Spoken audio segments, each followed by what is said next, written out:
حد عمره لاحظ في عربيته ان نص التانك الاولاني غير نص التانك التاني؟ يعني انا مثلا التفويله بتمشيني 600 كيلو، مش الطبيعي ان بعد اول 300 كيلو الاقي التانك وصل للنص؟ طب ليه لما بمشي 300 كيلو بلاقيه نقص شرطه او شرطتين بالكتير؟ وقبل ما حد يقول لي لا ده ما بيحصلش، لا هو بيحصل وليه تفسير علمي كمان. زي ما احنا عارفين مؤشر البنزين بياخد قرايته من العوامه بتاعه البنزين اللي موجوده جوه التانك، بس بعد ما القرايه دي تعدي على الكمبيوتر بتاع العربيه.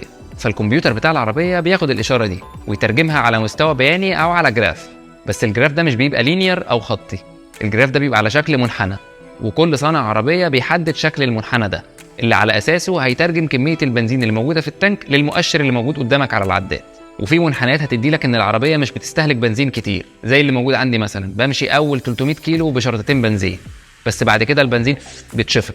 وفي منحنيات تانية بتبقى معموله عشان العربيه ما تقفش بيك، يعني العربيه يبقى فيها بنزين اكتر وتقول لك ان هي فيها بنزين اقل.